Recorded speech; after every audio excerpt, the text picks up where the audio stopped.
Welcome back to my workshop. Now, if you're new to woodworking, you may not know, but there's more to a carpenter's pencil than you can imagine. Let me quickly show you.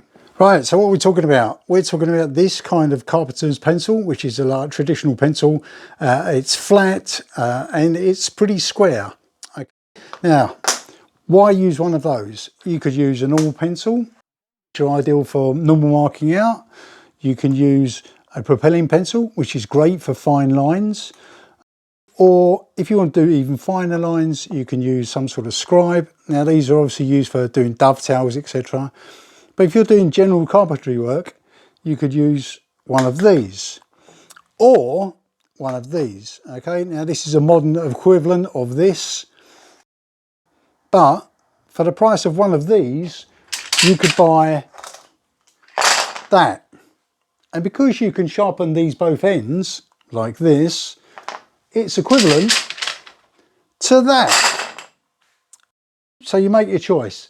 And normally, if you buy that many, you get some pencil sharpeners. Right, let's have a look at how you sharpen these. Right, we all know with a normal pencil, because they're round, they're easy enough to get a sharpener and sharpen the end. But obviously these ones are square. How do you get a pencil sharpener that sharpens that? Well, it's one of these. It's a special type of pencil sharpener, and it slots in like that, and you use it like a normal pencil sharpener. And then that gives us an end like this. Looks like a normal pencil, fairly sharp, but you can sharpen them differently. Let me show you. All right, we can sharpen them like this. Using as a normal Stanley knife, you basically cut away until you end up with this sort of square shape. But that means you can get a fairly fine point here, but it's wide like this. Why would you do that?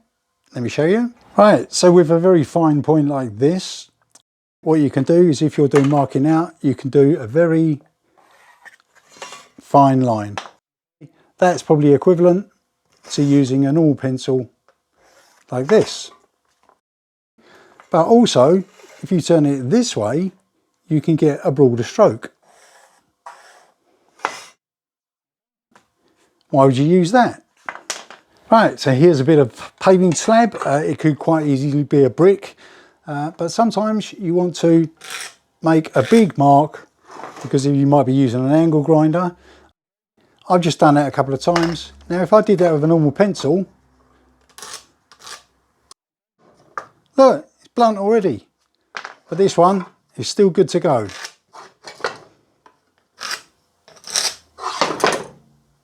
Yeah, and the reason that is because the inside of the pencil lead is this big. Okay, this is the inside of a pencil. So this graphite lasts a lot longer because it's bigger and stronger. Right, let's have a look at how else you can sharpen it. Right, so I've already seen that we can sharpen it this style using this, but you can also sharpen it the way I just showed you using a Stanley knife. But you can also sharpen it like this, so it's more like a blade. This way will give you a very sharp point this way, but it'll also be good for fine lines, but also a fine point. Okay. So that's sharpening it like this. And also you can sharpen it both ends. So if you're writing away and it snaps for whatever reason, you just turn it around and carry on. Can't do it with that. Right, how strong are these things? Right, top scientific experiment here. Now this is a bit of a railway line which weighs approximately 20 kilos. Here's a brick. Here's one of my pencils, a very good pencil, look, Frank's Little Workshop. We're going to sacrifice that. And what we're going to do is just lower this onto that, and it will probably break because it's a normal pencil. Oh dear, it broke. Let's do exactly the same thing with a carpenter's pencil.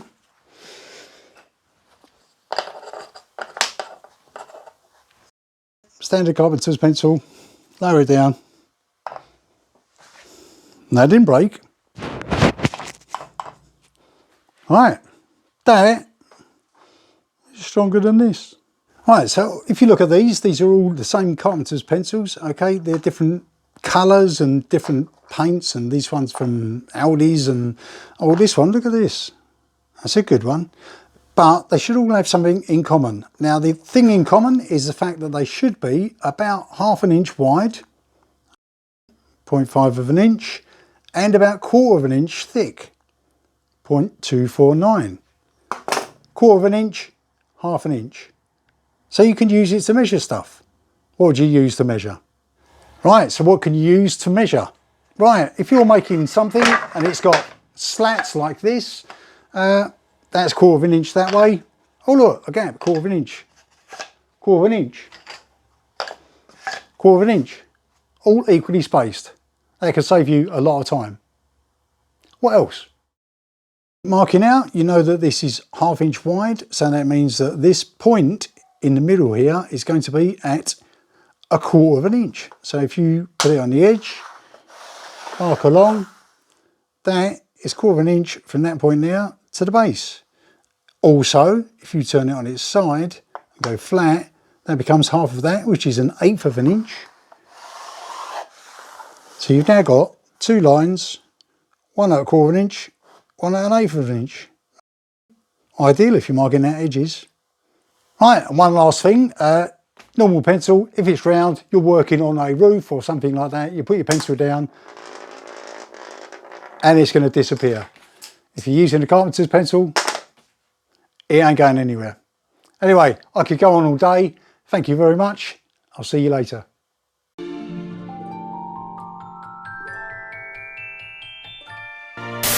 Very, very, very quickly, I'm going to tell you all about